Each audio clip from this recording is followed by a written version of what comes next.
Vous êtes sur Medi 1, soyez les bienvenus dans l'invité de la rédaction. L'industrialisation est un pilier fondamental pour le développement économique durable et la Côte d'Ivoire, en pleine dynamique de transformation, en fait un axe prioritaire de son développement en créant la Société de gestion et de développement des infrastructures industrielles, en abrégé SOGEDI. Pour parler de cette actualité, nous recevons sur notre plateau M. Mamadou Diomandé, il est le directeur général de la SOGEDI. Merci à vous, monsieur le directeur, d'avoir effectué le déplacement. Merci. Alors, première question, quelle est la vision et les objectifs principaux de la SOGEDI pour le développement des infrastructures économiques en Côte d'Ivoire? D'accord. D'abord, la vision appartient au chef de l'État qui a bien voulu que notre économie puisse amorcer sa restructuration à travers l'industrialisation. Mais il ne peut y avoir d'industrie sans infrastructure. Et donc, la priorité aujourd'hui est de constituer un pôle industriel robuste avec des infrastructures qui soient au standard international. Donc, la SOGEDI qui a reçu cette mission depuis la fusion des entités anciennes qui étaient le FODI et la GEDI. Donc, la SOGEDI aujourd'hui doit relever ces challenges-là, faire en sorte que rapidement nous puissions avoir des nouvelles zones et que ces zones soient vraiment élaborées et conçues au standard international et puissent jouer leur véritable rôle d'attractivité de l'investissement industriel. Alors, quels sont les projets en cours ou à venir qui auront un impact significatif sur l'économie ivoirienne? Déjà, il faut comprendre qu'il y a un gros enjeu au niveau d'Abidjan, parce que les demandes en investissement sont énormes dans Abidjan et sa périphérie. Donc il faut pouvoir donner une réponse au plan quantitatif comme au plan qualitatif. Et nous avons projeté une grande zone intégrée qui va reconstituer tout l'écosystème au niveau des PK50. Que nous allons appeler une ville industrielle pour intégrer le concept de reconstitution de tout l'écosystème. Qu'est-ce que j'appelle reconstitution de tout l'écosystème? C'est avoir à la fois des zones industrielles, mais aussi à proximité des zones de services qui vont approvisionner notre industrie, mais en même temps des zones de vie qui vont permettre à des gens qui servent des ressources humaines sur ces zones-là de vivre tranquillement et de pouvoir aller au travail avec toutes les performances qu'il faut. Alors ça fait beaucoup de projets, donc forcément un appel au financement. Comment financez-vous ces projets? Est-ce que vous faites appel à des partenaires publics ou privés ou vous avez encore d'autres mécanismes de financement? Notre priorité aujourd'hui c'est le PPP, c'est le partenariat avec le privé.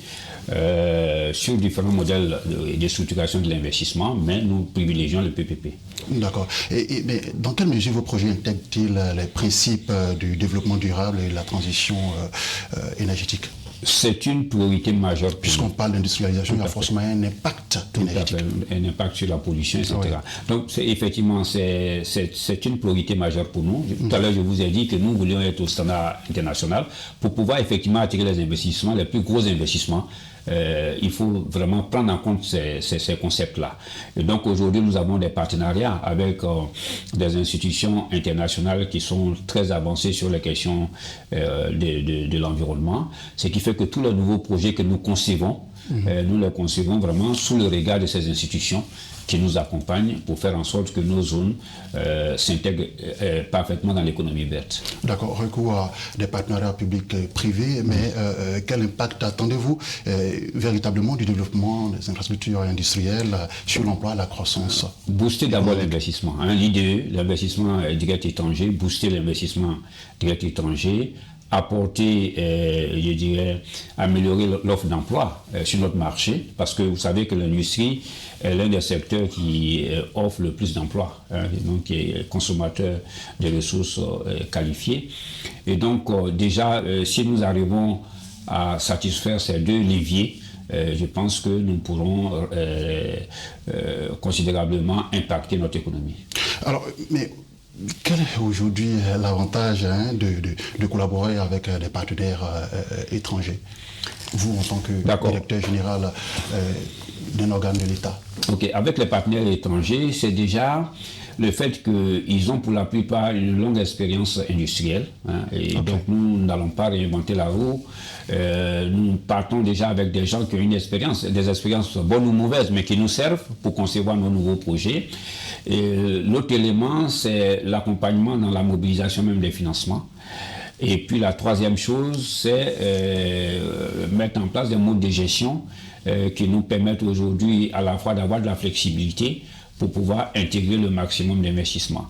Parce que vous êtes sans savoir que le secteur industriel, il est vaste, il est transversal, et il y a des secteurs qui ne sont pas, je dirais, convergents. Hein, donc, faire en sorte que nos zones soient conçues pour que les industries polluantes ne soient pas un facteur, je dirais, qui empêche l'investissement des industries qui sont beaucoup plus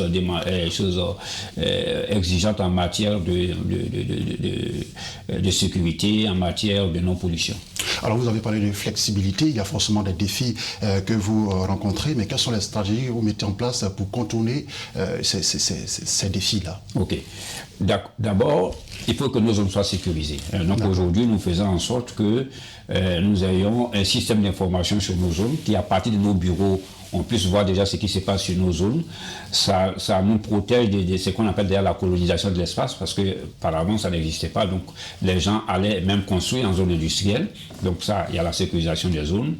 Deuxièmement, il y a notre proximité avec les industriels. Nous nous déployons désormais sur la zone. Nous faisons des bureaux à l'intérieur des zones industrielles pour qu'il y ait un contact permanent et un dialogue permanent avec les industriels.